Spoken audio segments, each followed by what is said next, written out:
Eles não me esperavam. Eu não deveria ter aparecido. E quando apareci, me empurraram para trás de um vaso de planta.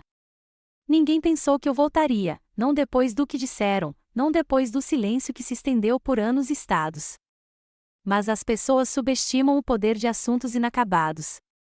O convite de casamento nunca chegou, mas a tia Margarete fez o que sempre fazia, agitou a situação na medida certa. Sua mensagem de voz era enigmática. Você deveria saber que eles estão reescrevendo a família. A partir de sábado. Charlottesville parecia diferente em outubro do que eu me lembrava, reluzente de pretensão, cercas vivas aparadas e alegria alugada. O hotel era opulento, cada corredor com um aroma floral perfumado demais para ser real. Cheguei sozinha, com um vestido preto e botas que já haviam percorrido mais terreno do que este carpete jamais percorreria. Marcos se ofereceu para me acompanhar, mas eu recusei. Isso eu tinha que ver com meus próprios olhos. O concierge mal fez contato visual. Ele examinou uma lista e fez uma pausa. Carter, Rebecca. Sua voz hesitou, como se o nome não pertencesse. Então ele apontou. Mesas para a família, espaço extra. Mesa 19, depois do salão principal, atrás à direita, perto da decoração. A decoração acabou sendo um fúcsia moribundo e um pilar estrutural. De lá, eu conseguia ver o altar, mas não os rostos, o que aparentemente era o objetivo. Caminhei até lá, lenta e deliberadamente, deixando o silêncio me seguir como um véu. Eles notaram. Vi como os ombros se enrijeceram, os olhos se moveram e se desviaram. Os sussurros começaram antes mesmo de eu me sentar. Linda cruzou meu olhar com o meu do outro lado da sala, uma sobrancelha erguida, um aceno silencioso. Ela parecia desconfortável em seu vestido pastel. Sua mente jurídica sempre preferiu preto e branco. Então Jéssica pegou o microfone. A noiva de Jason, agora esposa, suponho, estava no pequeno pódio, radiante e imponente. Ela ergueu o copo bem alto. As pessoas que protegeram este país, disse ela docemente, especialmente a nossa convidada de honra, Rebecca Carter, a guarda de portão mais ilustre da família. A risada explodiu, alta, desinibida, como se ela tivesse contado uma piada ensaiada com perfeição. Alguns convidados até aplaudiram. Outros desviaram o olhar, sem saber se era humor ou hostilidade. Mas eu não me mexi. Não pisquei. Eu a observava com o mesmo olhar que usava durante os interrogatórios, calmo, paciente, sem piscar. Não foi o insulto que me atingiu. Foi a coordenação, a precisão. Ela não improvisou. Foi calculado, ensaiado, aprovado. Jason não a impediu, não se encolheu. Apenas encarou o chão, a mão presa na dela como um refém da performance. Gerald, meu padrasto, riu mais alto. Claro que riu. Fiquei ali sentado, imóvel, com as mãos cuidadosamente cruzadas no colo. Cada momento ficou gravado na memória, as luzes, os aplausos, a presunção na voz de Jéssica. Contei os segundos que levaram para o riso desaparecer. Então veio um som diferente, uma mudança de peso, uma bengala batendo no chão. A 2 mesas de distância, um homem mais velho se levantou, com quase 70 anos, talvez mais, mas com as costas retas e os olhos fixos. Ele caminhou lentamente, e a sala ficou mais silenciosa a cada passo. Então ele parou na minha frente. General Carter, disse ele, alto o suficiente para todos ouvirem, perdoe minha filha. Eu servi sob seu comando. Você salvou minha unidade. Jéssica congelou, sua boca aberta como uma marionete sem as cordas. Jason piscou rapidamente, puxando a mão da dela como se estivesse queimada. O ar ficou mais denso, congelando-se num silêncio que ninguém conseguia romper. Os celulares baixaram. Os sorrisos se extinguiram. O homem sustentou meu olhar por mais um instante, depois assentiu uma vez e voltou ao seu assento, deixando para trás o eco da verdade que nenhum deles esperava. Não me levantei. Não sorri. Não falei. Apenas me virei para o meu prato de frango frio e me sentei ereta. Jason continuou sem olhar para mim. Jéssica apertou a mão dele, como se estivesse se apegando mais ao título do que aos dedos dele. Seu anel de diamante refletiu a luz, mas eu já conseguia ver as rachaduras. Eu conseguia ouvir a voz de Marcos na minha cabeça: você não está aqui para fazer barulho. Você está aqui para ouvir. Então, eu ouvi. Recostei-me e ouvi os brindes gaguejantes, a mudança de tom, a onda de desconforto que todos tentavam disfarçar com risadas forçadas. Ninguém mais mencionou meu nome. A playlist continuou. O vinho continuou fluindo, mas algo havia mudado. Observei-os durante toda a sobremesa, o fantasma na sala, agora visível por um homem que eles não conseguiam silenciar. E naquele momento, a semente foi plantada, não vingança, mas conscientização. Eles se expuseram. Me disseram tudo o que eu precisava saber, sem querer. Pedi licença apenas uma vez para ir ao banheiro. No espelho, eu vi meu rosto, nem bravo, nem triste, apenas pronto. Voltei no momento em que o buquê foi jogado. Ninguém se virou para mim. Ninguém. Sentei-me exatamente onde me colocaram, atrás da decoração. As risadas voltaram, mas eu sabia que não era uma comemoração. Era um aviso. Ele morreu semana passada. E, aparentemente, eu morri com ele, pelo menos no papel. Segunda-feira chegou rápido demais. O cheiro de champanhe ainda estava grudado no meu casaco, mas eu usei mesmo assim. Que vissem que eu não tinha me livrado da vergonha. O estacionamento em frente ao escritório de advocacia estava quase vazio, apenas o jipe de Marcos e alguns sedãs pretos com vidros escuros.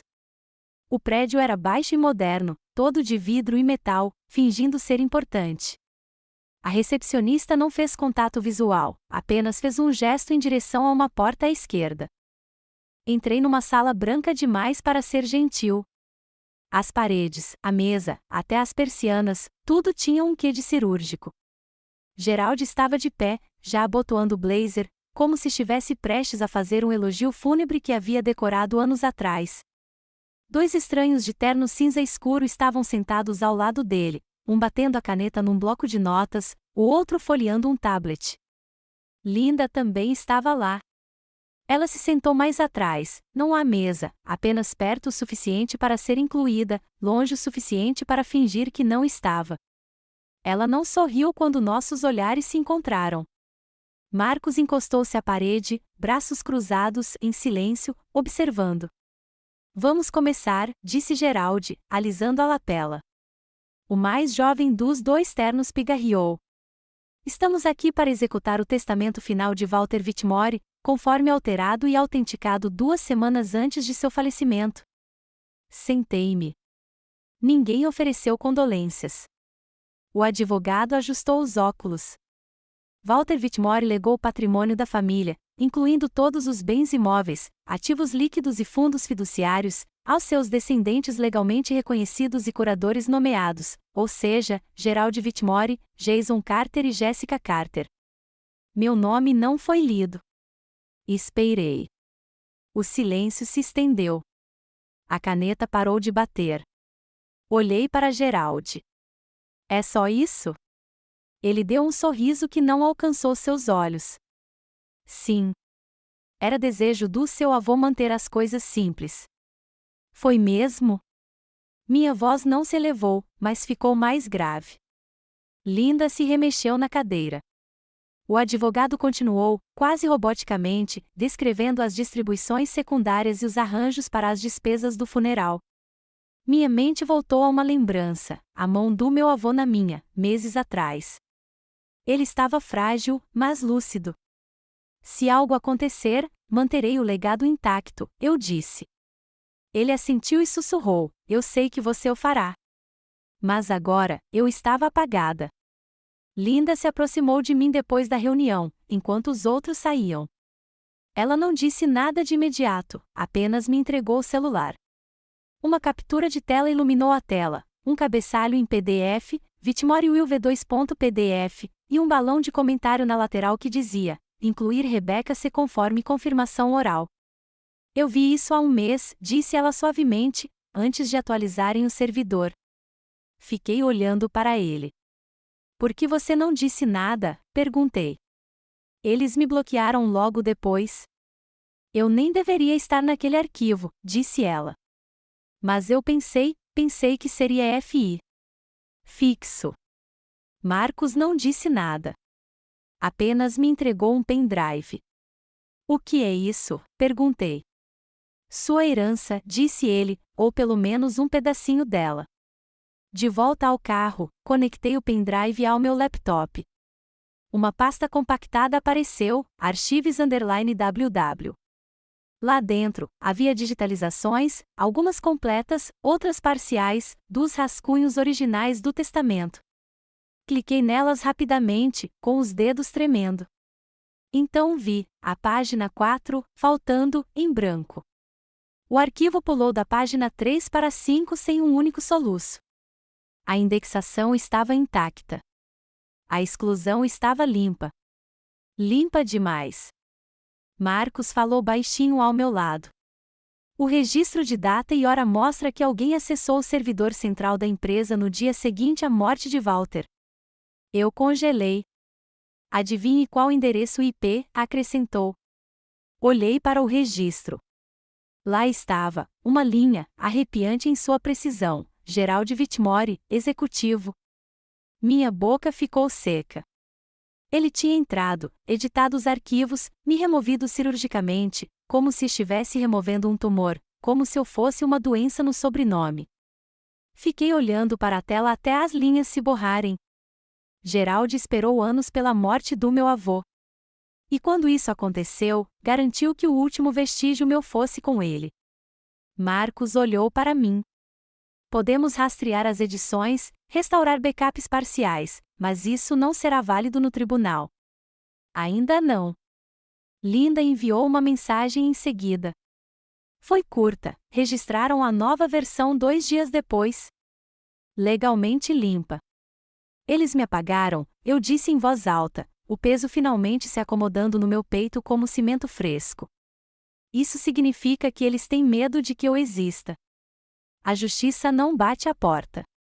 Encontra a chave reserva e entra.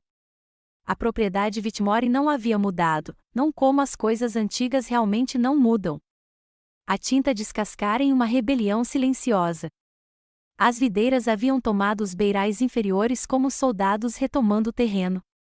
Nenhum carro no circuito de cascalho, apenas o vento. Parei no portão da frente, com o polegar apoiado no teclado enferrujado, e digitei os números, os mesmos 4 dígitos que meu avô usava desde o final dos anos 90. O teclado apitou. O portão hesitou, depois se abriu com um rangido mecânico, como se nem as máquinas quisessem me ver de volta. Marcos estacionou atrás de mim e desligou o motor. Tem certeza de que não tem ninguém aqui? Perguntou, já examinando as janelas do segundo andar. Ninguém que importe, eu disse, subindo os degraus de pedra. A casa cheirava a carpete velho e cera de cerejeira. Eu ainda ouvia a voz do meu avô ecoando pelos corredores, latindo latim jurídico em dramas de tribunal na TV. Ele era o tipo de homem que confiava mais em papéis do que em pessoas, e era por isso que eu sabia, que a verdade tinha que estar ali. A porta do porão estava exatamente onde eu me lembrava, à esquerda da sala de jantar, atrás de um armário que outrora guardava garrafas de bourbon como segredos. Afastei o armário. A poeira me incomodou. Minha garganta se apertou. Aqui, eu disse. Marcos se ajoelhou, examinando a fechadura. Não mexida. Ele costumava chamar isso de bunker, eu disse. Ele mantinha registros de backup aqui. Não os registros oficiais, os registros de verdade. 10 minutos e 3 ferramentas depois, a fechadura se abriu com um clique. A porta rangeu nas dobradiças, e o ar viciado lá dentro se manteve insuportável por anos. Entramos na penumbra. Prateleiras de madeira se alinhavam em ambos os lados, curvando-se sob o peso de pastas, fichários e recipientes de plástico. A luz piscou e depois se estabilizou.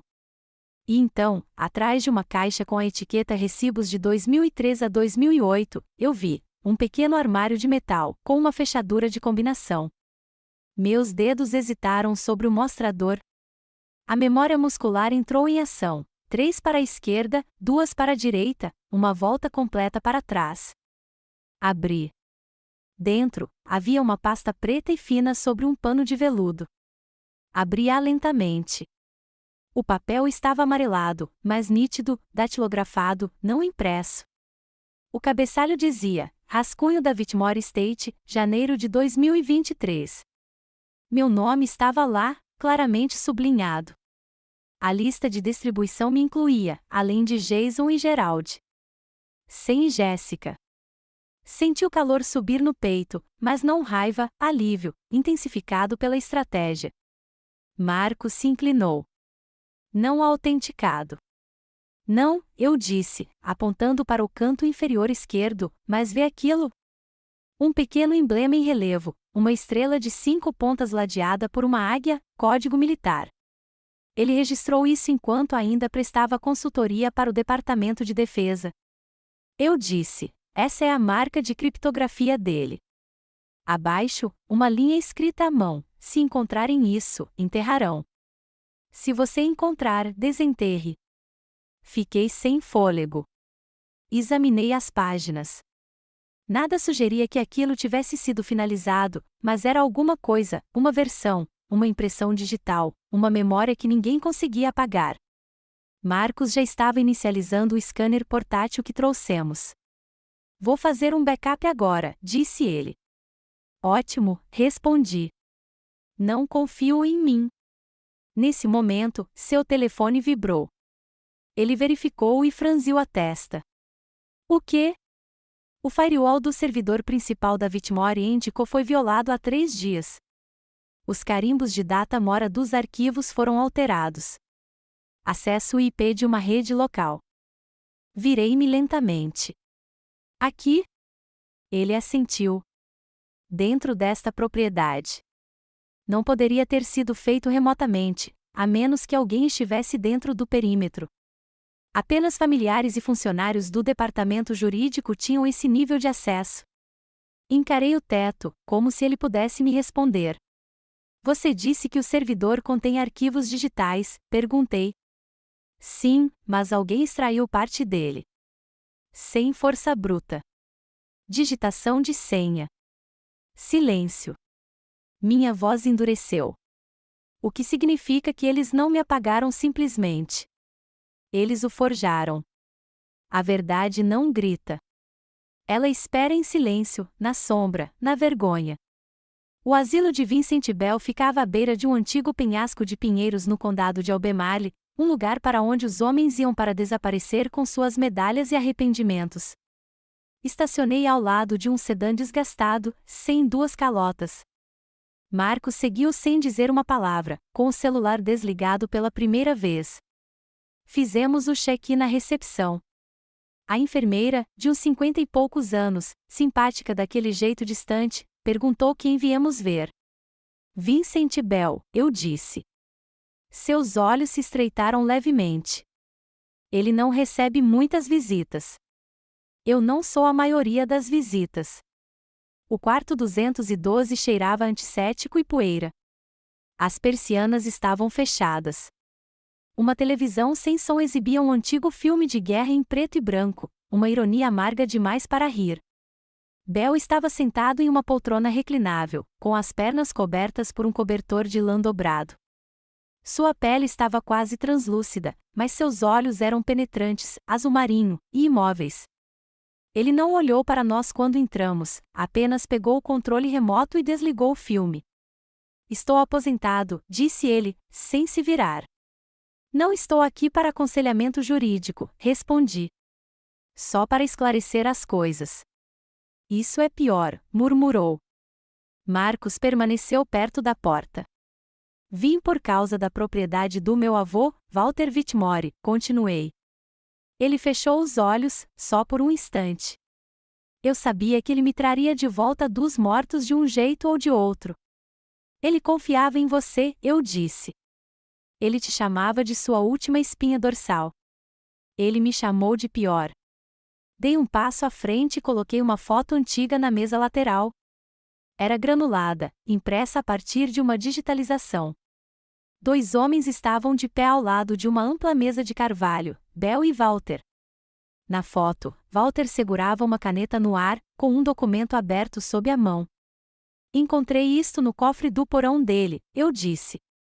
Janeiro de 2023. Você se lembra? Bell olhou para a foto. Seus dedos tremiam levemente enquanto ele ajustava os óculos. Então, lentamente, ele assentiu. Eu observei sinalizar, disse ele. Ele estava lúcido, completamente. Engoli em seco. Então por que o testamento final exclui completamente essa versão? Ele expirou pelo nariz. Porque a verdade era inconveniente. Marcos finalmente falou. Inconveniente para quem? Bell não respondeu. Pegou um frasquinho de comprimidos e tomou um seco. Sabe, quando Walter se aposentou do conselho, ele me pediu para fazer alguns backups, rascunhos criptografados, cartas judiciais, memorandos pessoais. Eu recusei. Disse a ele que estava farto de ser um burro de carga para segredos de família. Mas você fez mesmo assim, eu disse. Eu devia isso a ele, respondeu Bell.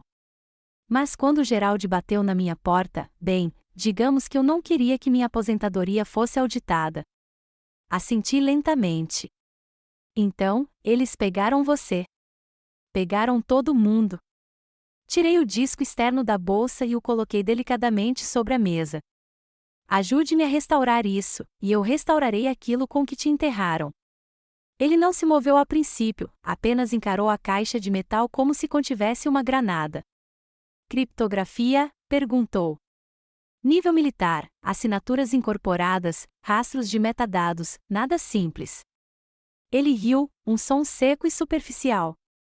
Claro, Walter nunca confiou em protocolos civis. Você é o único que consegue decodificar a pilha antiga. Ele esfregou as têmporas. Sabe, isso te coloca em perigo.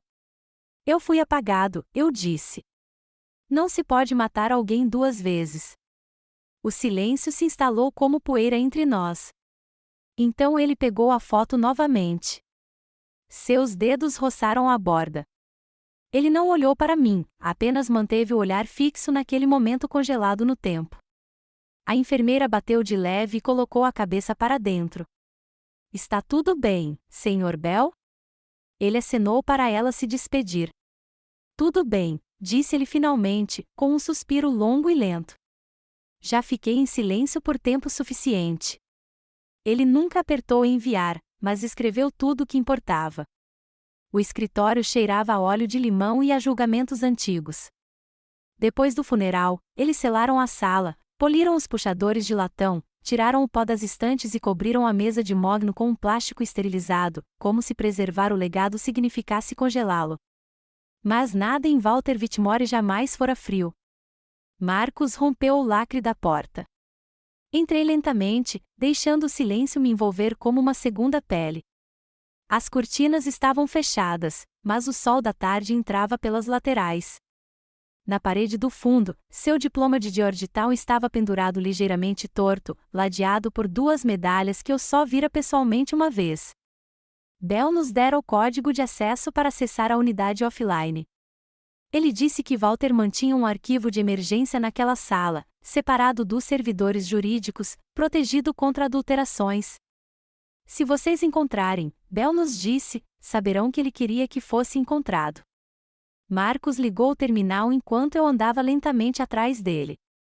O quarto não havia mudado desde que eu tinha 16 anos. Aquela cadeira, onde um dia me sentei em silêncio enquanto Walter dava um sermão ao meu primo Jason sobre responsabilidade. Aquele globo, onde ele girou o dedo pelos continentes e me disse que legado não é sobre terra, é sobre direção. Um toque suave, inicialização concluída. Unidade conectada, murmurou Marcos. Ele digitou a linha de comando que Bell havia ditado. Alguns segundos se passaram. Então, um diretório oculto apareceu, Legacy _ final. Ele o abriu. Havia 6 arquivos, 5 PDFs, um vídeo. Estendi a mão e cliquei no vídeo. Walter apareceu na tela, sentado à mesma mesa, no mesmo escritório, na mesma cadeira. Sua postura era rígida, o olhar calmo, mas havia urgência em sua voz. Se você está vendo isso, então os outros chegaram lá primeiro, começou ele. Mas que me danem se eles tiverem a última palavra. Fez uma pausa e olhou diretamente para a câmera. Minha neta, Rebecca Carter, é a única digna deste nome. Se esta gravação for encontrada, que fique claro que minha vontade foi minha e somente minha. Minha garganta se apertou. Marcos expirou suavemente ao meu lado. Anexei uma declaração por escrito, continuou Walter, e um rascunho de e-mail que redigi na noite em que percebi o que Gerald estava planejando. Não o enviei. Achei que talvez tivesse julgado mal, mas se eles seguirem em frente mesmo assim, que esta seja minha prova. O vídeo terminou com uma breve oscilação. Pesquei. Marcos abriu o rascunho do e-mail. Sem destinatário, sem assunto, apenas palavras. Se alterarem isso, não fui eu. Se você está lendo isso, Gerald agiu sem o meu consentimento. O legado pertence a Rebecca. Isso é definitivo. W. Whitmore. 22h41, 12 de abril de 2023. Marcos cruzou a data e hora. Gerald estava em Nova York naquela noite, falando em um think tank, o que significa que ele não poderia ter assinado nenhum adendo na Virgínia. Exatamente, eu disse. Esse álibi simplesmente quebrou. Ligamos para Linda. Ela apareceu no vídeo, com os olhos aguçados por trás dos óculos. Marcos, carregue o documento, disse ela. Vou verificar o certificado. Um momento se passou enquanto o arquivo era transferido. Depois outro, enquanto ela executava o validador. Finalmente, ela falou. A assinatura está intacta. O hash corresponde ao da última chave de criptografia militar de Whitmore. Isso é admissível, desde que a cadeia de custódia se mantenha. Será, eu disse, com a voz mais firme do que me sentia. Ela assentiu com firmeza. Então você tem algo. Não tudo, mas algo real. Olhei para o e-mail novamente. O cursor piscava na janela de rascunho como um metrônomo silencioso. Ele nunca o enviou. Mas agora, eu o faria. Marcos olhou para mim. O que vem a seguir? Não respondi de imediato. Eu estava olhando para o meu reflexo na tela apagada, o mesmo queixo de Walter, a mesma recusa em desaparecer silenciosamente. Eles achavam que eu continuaria apagado. Vamos lembrá-los de que não fui. Algumas portas exigem uma chave. Outras exigem uma assinatura com sangue. Os corredores de concreto do arquivo de defesa de Richmond cheiravam a papel velho e a um silêncio ainda mais frio. Portas de metal ladeavam ambos os lados, sem etiquetas, sem janelas, apenas luzes vermelhas acima de cada batente piscando como avisos silenciosos. Passamos por 3 pontos de controle biométricos antes de chegar ao cofre seguro. O último portão exigia não apenas minha identidade militar, mas também o código de autorização que Marcos havia extraído do disco offline de Walter, WHM0412RD. O sistema parou, seguido por um chiado suave. A porta se abriu. Lá dentro, prateleiras erguiam-se como lápides de aço, milhares de contêineres lacrados, idênticos, impessoais. Mas eu sabia exatamente o que procurava. Fileira G, caixa 47, disse Marcos, lendo o bilhete manuscrito de Bell. Movi-me rapidamente. A fileira G ficava no fundo. Minhas botas ecoavam no piso reforçado. A caixa 47 estava mais alta do que eu esperava, com sua estrutura marcada com 2 símbolos, um brasão desbotado do Departamento de Defesa e um lacre de cera carmesim sobre uma fenda diagonal. É isso, sussurrei. A diretiva Whitmore. Marcos se aproximou com o scanner portátil. Um bip baixo. Então, os metadados do lacre de cera apareceram, intenção selada, para ser aberta somente em caso de suspeita de falsificação de testamento. É necessária a autorização completa. Inseri meu documento de identidade novamente. Marcos carregou a confirmação autenticada de parentesco de Bel. Após um momento de atraso, a fechadura se abriu com um clique forte. Dentro da pasta, uma única pasta, amarrada com uma fita vermelha. Abri-a, minha respiração ficou presa. No topo, diretiva final de bens, Walter J. Whitmore. Parágrafo após parágrafo, na caligrafia angular de Walter, instruções detalhadas, distribuição de bens, notas pessoais. Uma única linha sublinhada 2 vezes, todos os bens e legados serão transferidos exclusivamente para Rebecca Carter. Esta designação é irrevogável, a menos que eu seja declarado legalmente incapacitado. Abaixo, sua assinatura, datada de 2 semanas antes de sua morte. Ninguém jamais questionou seu estado mental, disse Marcos, examinando o arquivo. Isso anula qualquer adendo posterior, a menos que possam provar que ele não estava lúcido. O que eles não podem, murmurei. Porque ele estava. Bel confirmou. Assinei o formulário de validação anexo. O sistema registrou a data e hora da minha entrada e certificou a cadeia de custódia. Não era apenas papel agora. Era uma prova. Linda ligou assim que saímos do cofre. Revisei a cláusula novamente, disse ela. Se pudermos apresentar uma testemunha confiável que tenha visto a versão original desta diretiva, Bel se qualifica, ela será válida no tribunal. Meus dedos apertaram a pasta. Vamos abrir o processo oficialmente, eu disse. Vou protocolar a moção, respondeu Linda. E começar a me preparar para a mediação pré-contenciosa.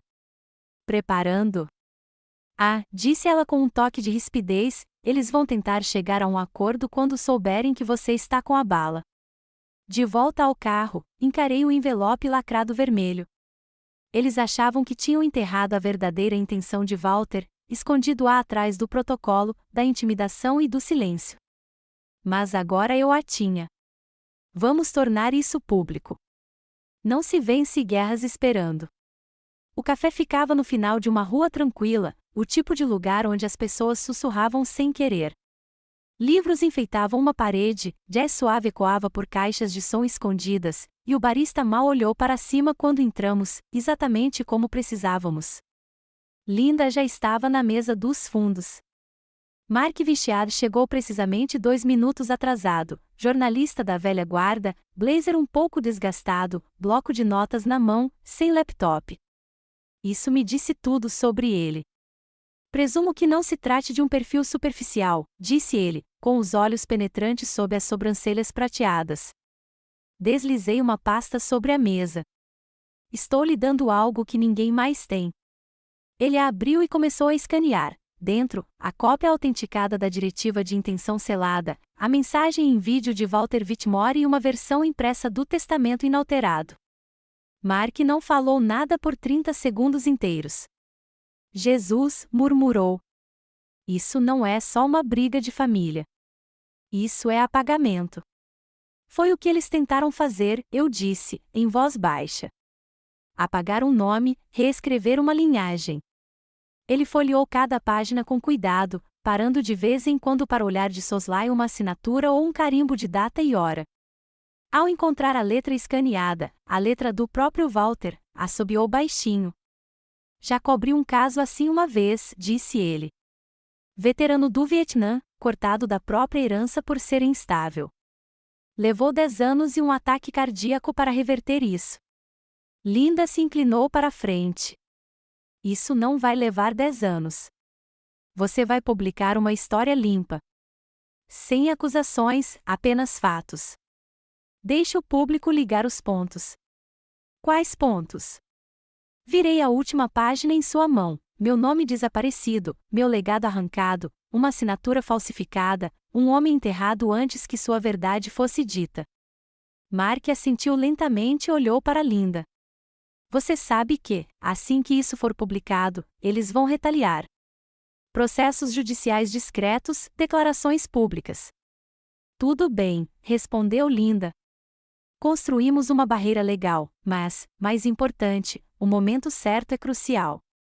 Ela deslizou um memorando sobre a mesa, um cronograma de imprensa embargado no topo, edição especial do Memorial Day do Heritage Watch.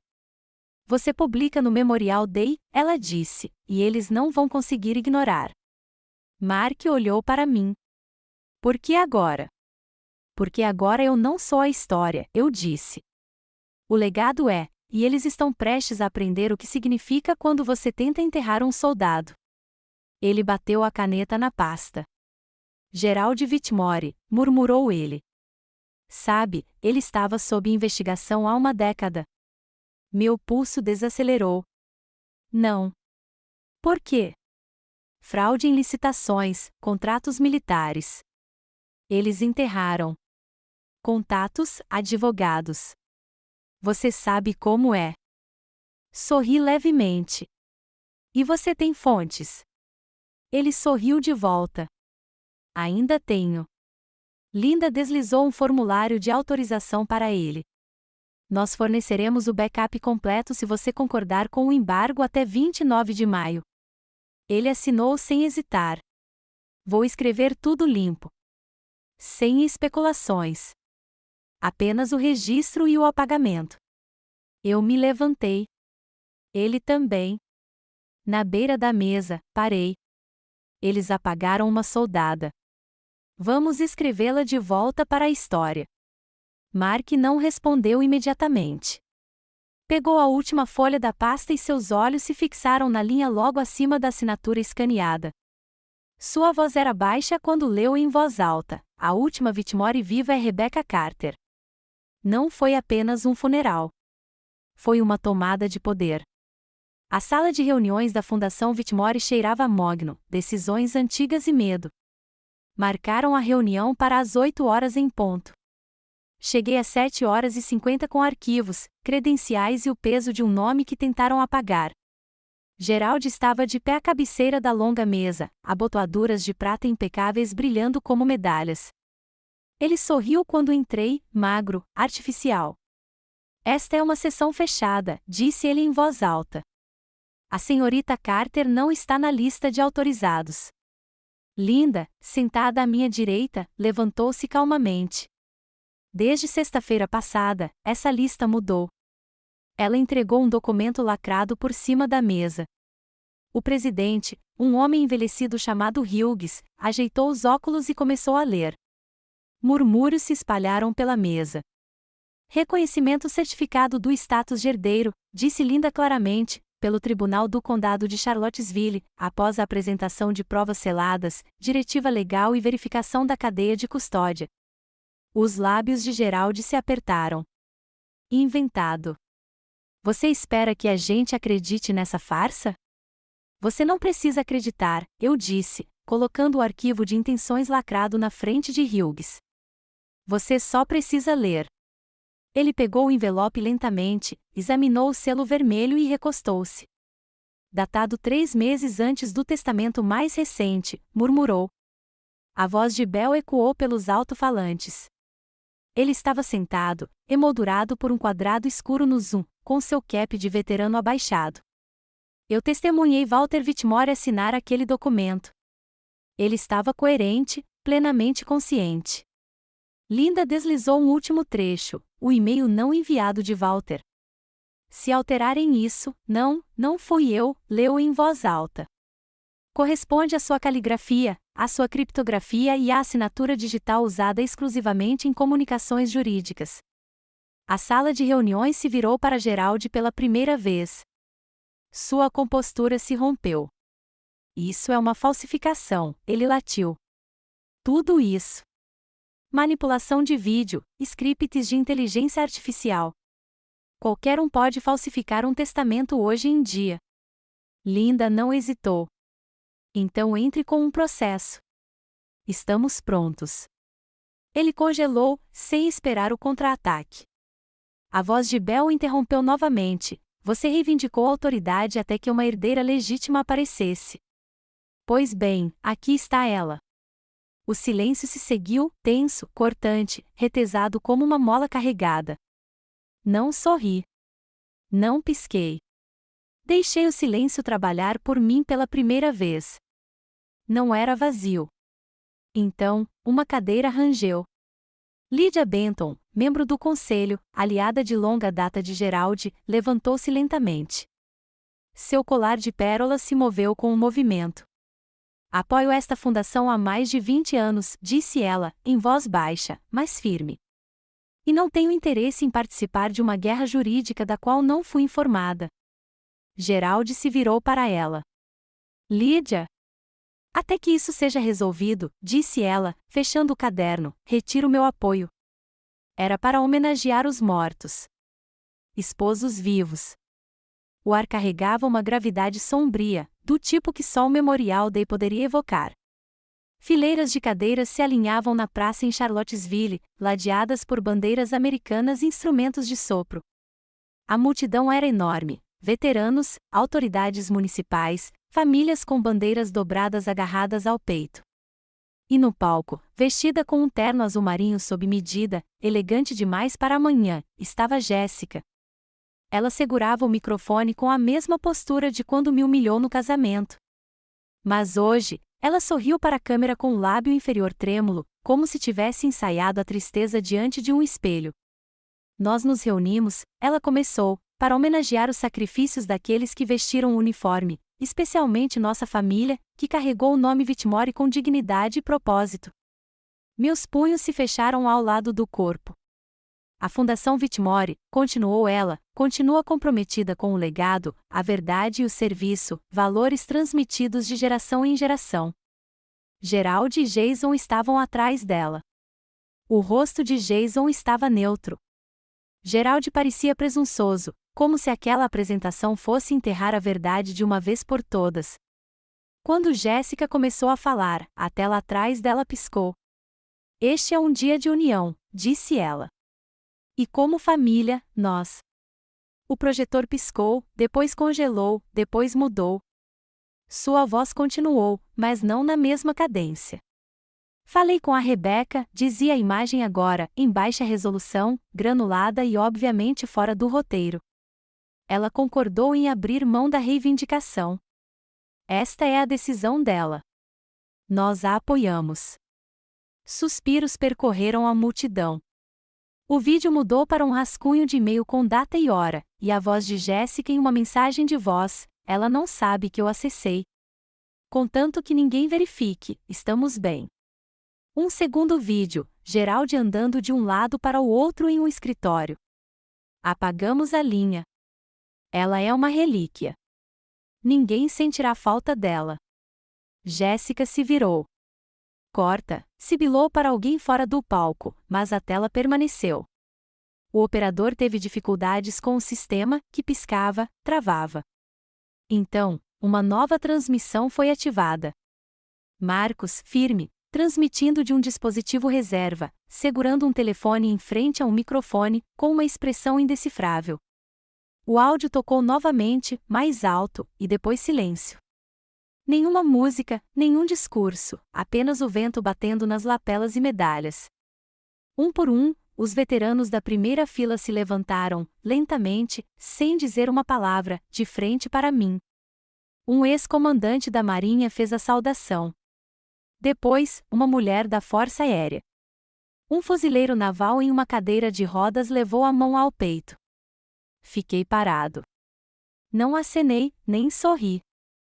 Jéssica encarou a multidão, o rosto pálido, o rímel escorrendo pelos cantos. Jason não se mexeu. Não segurou a mão dela.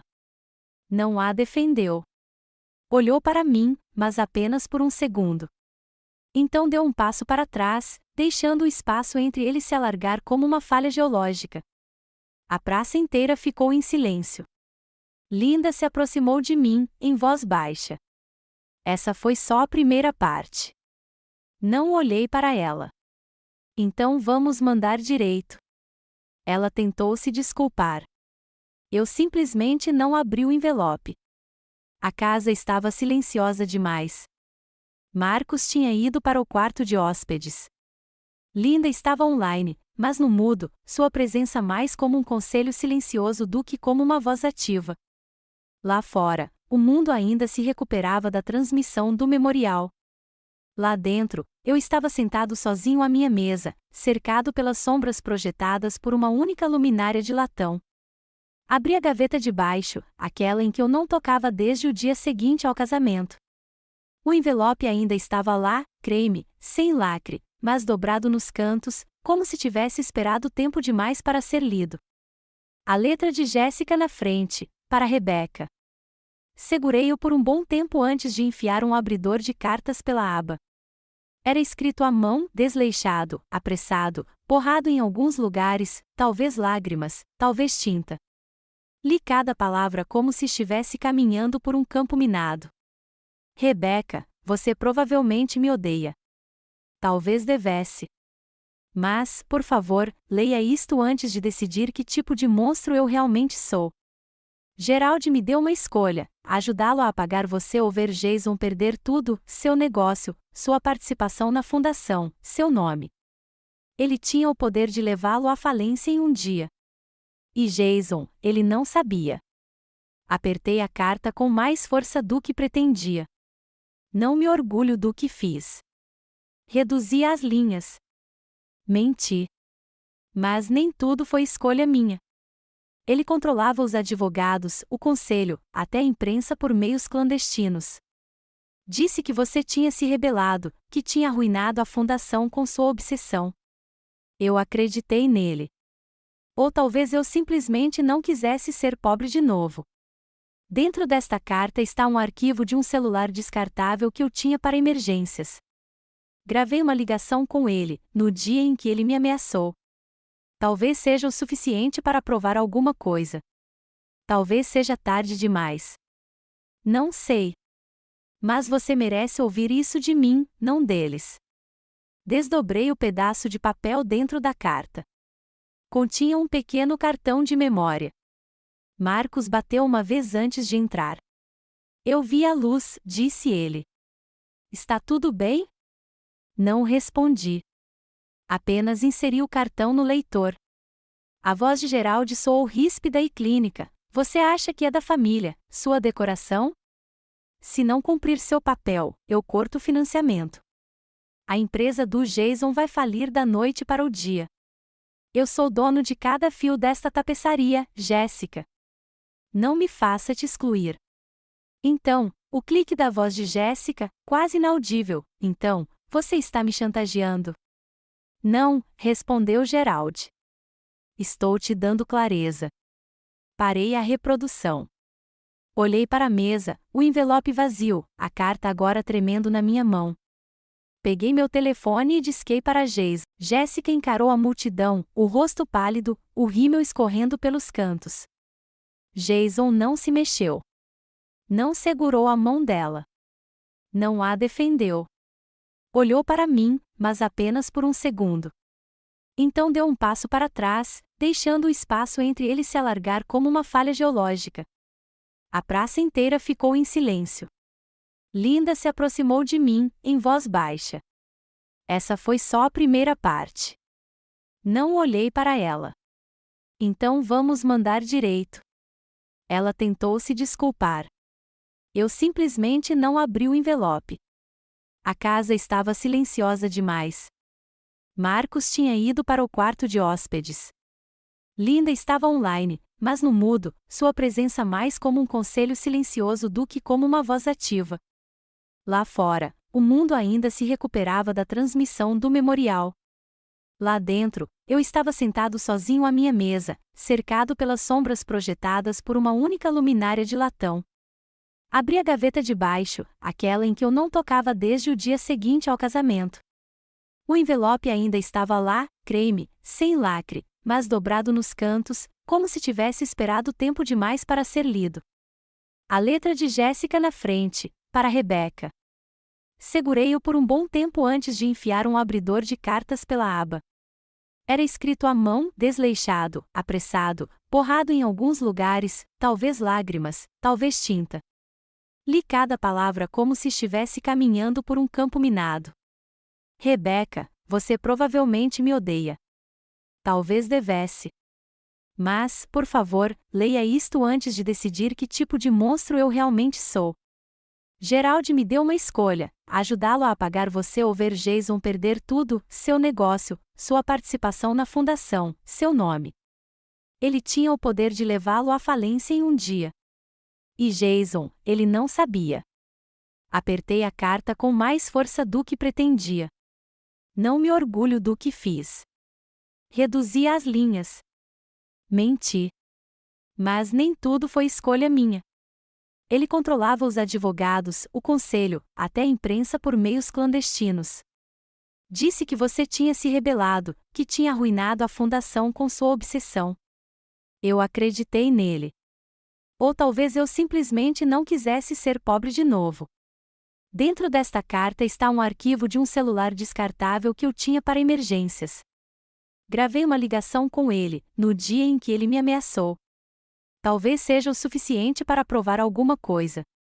Talvez seja tarde demais. Não sei.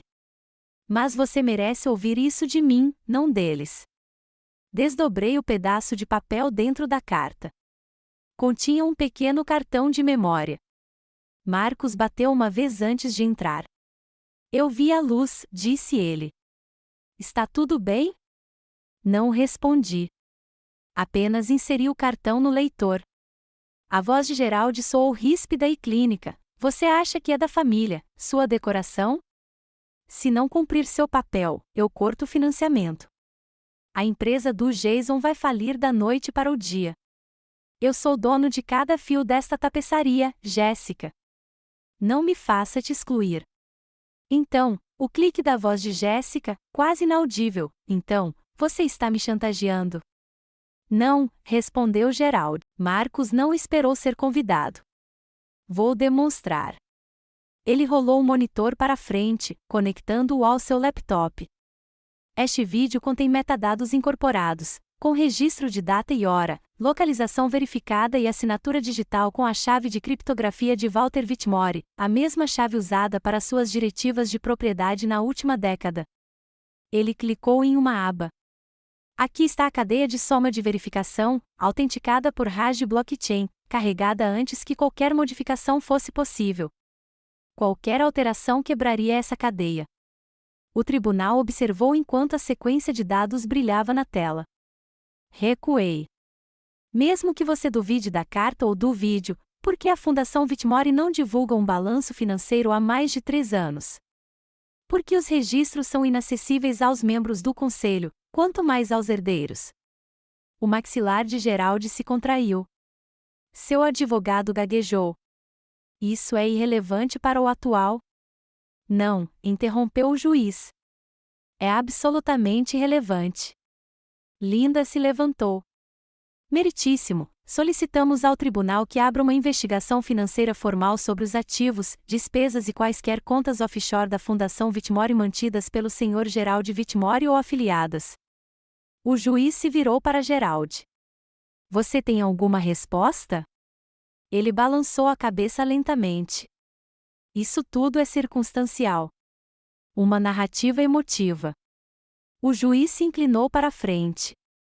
Então, suponho que a investigação limpará seu nome se não houver nada a esconder. Ela bateu o martelo. O tribunal concede uma liminar proibindo o controle financeiro do Sr. Whitmore sobre a Fundação Whitmore. As contas pessoais serão congeladas até que a auditoria completa seja concluída. Suspiros ecoaram. Uma repórter rabiscou tão rápido que sua caneta quase rasgou o papel. O advogado de Gerald sussurrou algo urgentemente, mas ele não respondeu. Suas mãos permaneceram presas na borda da mesa, os nós dos dedos brancos. O tribunal entrou em recesso. Lá fora, o ar estava mais claro do que eu me lembrava. Câmeras disparavam. Repórteres gritavam meu nome. Eu os ignorava. Linda caminhava ao meu lado, seus calcanhares batendo em cadência compassada. Ela se inclinou para perto, seu hálito quente contra meu ouvido. Esta não foi a batalha final. É na semana que vem. Ele abriu todas as portas para si, exceto a que levava à misericórdia. A sala não tinha janelas, mas a luz do sol parecia atravessar a iluminação artificial. A principal sala de conferências da Fundação Whitmore, antes reservada a parceiros estratégicos e organizadores de galas, agora parecia um tribunal, um julgamento silencioso conduzido não por juízes, mas por registros, declarações e vergonha. Geraldi sentou-se à cabeceira da mesa, logo abaixo do brasão gravado que dizia: serviço, honra, legado. Sua gravata estava impecável, suas mãos estavam cruzadas, mas algo em sua postura o traía, a curva sutil de seus dedos, como garras buscando controle. Linda abriu seu arquivo e acenou com a cabeça para a equipe de auditoria. 2 funcionários do Departamento de Regulamentação Financeira estavam atrás deles. Uma onda silenciosa se espalhou quando vários oficiais militares do Conselho de Assuntos de Veteranos. Marcos não esperou ser convidado. Vou demonstrar. Ele rolou o monitor para frente, conectando-o ao seu laptop. Este vídeo contém metadados incorporados, com registro de data e hora, localização verificada e assinatura digital com a chave de criptografia de Walter Whitmore, a mesma chave usada para suas diretivas de propriedade na última década. Ele clicou em uma aba. Aqui está a cadeia de soma de verificação, autenticada por Raj Blockchain, carregada antes que qualquer modificação fosse possível. Qualquer alteração quebraria essa cadeia. O tribunal observou enquanto a sequência de dados brilhava na tela. Recuei. Mesmo que você duvide da carta ou do vídeo, por que a Fundação Whitmore não divulga um balanço financeiro há mais de 3 anos? Por que os registros são inacessíveis aos membros do conselho, quanto mais aos herdeiros? O maxilar de Geraldi se contraiu. Seu advogado gaguejou. Isso é irrelevante para o atual? Não, interrompeu o juiz. É absolutamente relevante. Linda se levantou. Meritíssimo, solicitamos ao tribunal que abra uma investigação financeira formal sobre os ativos, despesas e quaisquer contas offshore da Fundação Whitmore mantidas pelo Sr. Geraldi Whitmore ou afiliadas. O juiz se virou para Geraldi. Você tem alguma resposta? Ele balançou a cabeça lentamente. Isso tudo é circunstancial. Uma narrativa emotiva. O juiz se inclinou para a frente. Então, suponho que a investigação limpará seu nome se não houver nada a esconder. Ela bateu o martelo. O tribunal concede uma liminar proibindo o controle financeiro do Sr. Whitmore sobre a Fundação Whitmore. As contas pessoais serão congeladas até que a auditoria completa seja concluída. Suspiros ecoaram. Uma repórter rabiscou tão rápido que sua caneta quase rasgou o papel. O advogado de Geraldi sussurrou algo urgentemente, mas ele não respondeu. Suas mãos permaneceram presas na borda da mesa, os nós dos dedos brancos. O tribunal entrou em recesso. Lá fora, o ar estava mais claro do que eu me lembrava. Câmeras disparavam. Repórteres gritavam meu nome. Eu os ignorava. Linda caminhava ao meu lado, seus calcanhares batendo em cadência compassada. Ela se inclinou para perto, seu hálito quente contra meu ouvido. Esta não foi a batalha final. É na semana que vem. Ele abriu todas as portas para si, exceto a que levava à misericórdia. A sala não tinha janelas, mas a luz do sol parecia atravessar a iluminação artificial. A principal sala de conferências da Fundação Whitmore, antes reservada a parceiros estratégicos e organizadores de galas, agora parecia um tribunal, um julgamento silencioso conduzido não por juízes, mas por registros, algemas estalaram. Ele não protestou. Não implorou. Apenas encarou, com os olhos fundos, enquanto os agentes o conduziam em direção à porta. Fiquei parado na beira da sala, observando. Dizem que a justiça é uma máquina lenta, mas às vezes, quando finalmente começa a se mover, não para. Saí. O corredor zumbia com sussurros e flashes. E então o vi, esperando em silêncio perto da parede do fundo, braços cruzados e bengala levemente apoiada ao lado do corpo. Bell se levantou e fez uma saudação. General Carter, disse ele. Ele construiu uma fortaleza. Eu a transformei em ruínas, com nada além da verdade. Havia fita amarela nos degraus da frente da sede da Fundação Whitmore. Vãs de notícias se alinhavam na calçada como necrófagos circulando uma carcaça, suas antenas erguidas como lanças. A imponente fachada, pedra polida, incrustações de latão, aquela imponente águia de bronze acima das colunas, parecia cansada agora, vazia. Lá dentro, o eco do vazio ecoava mais alto do que qualquer acusação jamais o fizera. Passei pelo que costumava ser o balcão da recepção. Uma placa de mármore com o nome de Geraldi já havia sido removida, deixando para trás buracos de perfuração e poeira. Na sala de reuniões, as câmeras clicavam enquanto eu me sentava para uma entrevista agendada com a emissora pública. Linda estava de pé ao lado, braços cruzados, olhos semicerrados, sempre a vigilante. A entrevistadora ajustou o microfone. General Carter. Senhora Carter, corrigi gentilmente. Ela piscou e assentiu. Senhora Carter, agora que o tribunal congelou todas as contas da Fundação Whitmore e declarou a antiga liderança sob investigação, como a senhora responde aos pedidos para assumir o poder? Não estou aqui pelo poder, eu disse. Vim para resgatar o que estava enterrado, o nome do meu avô, a honra dele. Era isso que importava. Ela fez uma pausa, quase sem saber como prosseguir. Não preenchi o silêncio. Lá fora, um repórter anunciou uma notícia de última hora. O tribunal havia ordenado a apreensão de vários bens particulares, incluindo a propriedade de Geraldi em Maryland e uma carteira de veículos de luxo adquiridos sob o pretexto de uma tentativa de envolvimento. Marcos se aproximou silenciosamente, entregando-me um envelope lacrado. Declaração do Jason, ele sussurrou. Abri. Só uma linha. Vou limpar o que eu permiti. Sozinho. Linda estava esperando quando saí. Sua expressão era indecifrável, como sempre. A Jéssica ficou em silêncio, disse ela. As equipes de relações públicas atiraram dos holofotes. O Jason não está falando com ela. Assenti. Deixe-os resolver suas ruínas.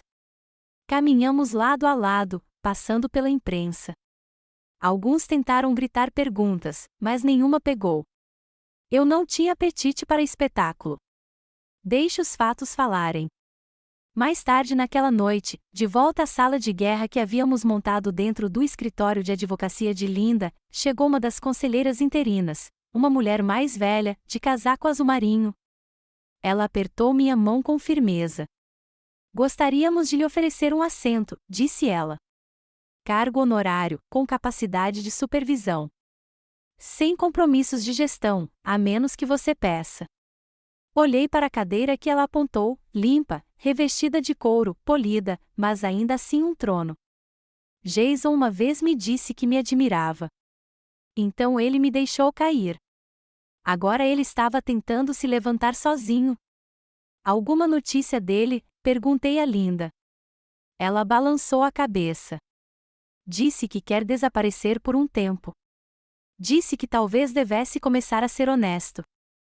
Soltei um suspiro. Linda inclinou a cabeça. E agora? Você assume o comando ou vai embora? Observei as luzes da cidade tremeluzirem pela janela, o mesmo horizonte que meu avô um dia contemplou, confiando em pessoas que enterrariam sua verdade. Eu não lutei para usar a coroa, eu disse. Lutei para queimar o trono. Linda sorriu, um sorriso sincero dessa vez, com um leve sorriso de aprovação. Então talvez seja a hora de você construir o seu próprio. Algumas batalhas terminam em silêncio. Outras começam ali. A velha propriedade erguia-se como um fantasma de um mundo esquecido. Paredes de tijolos riscadas pela chuva, a varanda rangendo sob a própria memória. Outubro havia levado as folhas e deixado os galhos nus. O vento não sussurrava ali. Prendia a respiração. Entrei sozinho pela porta da frente.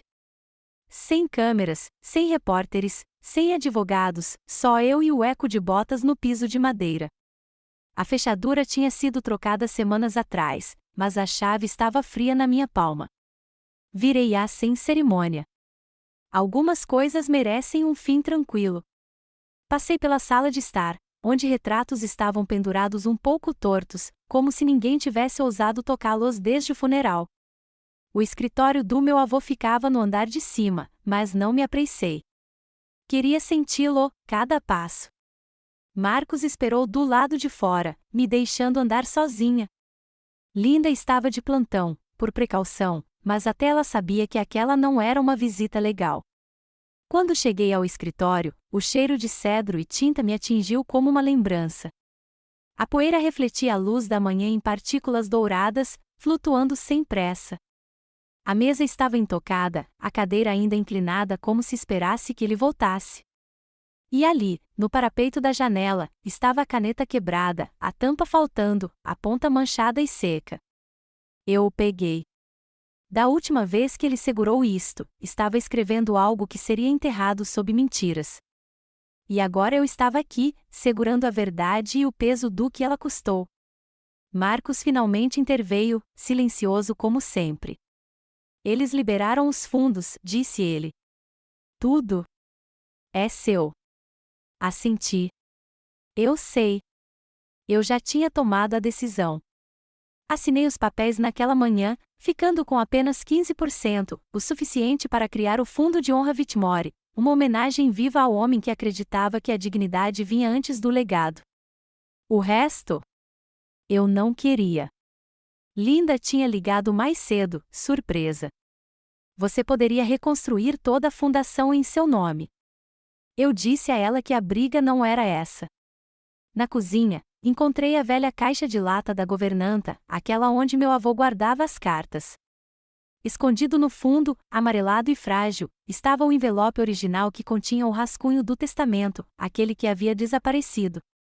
O Sr. Davis, o antigo mordomo, o havia devolvido.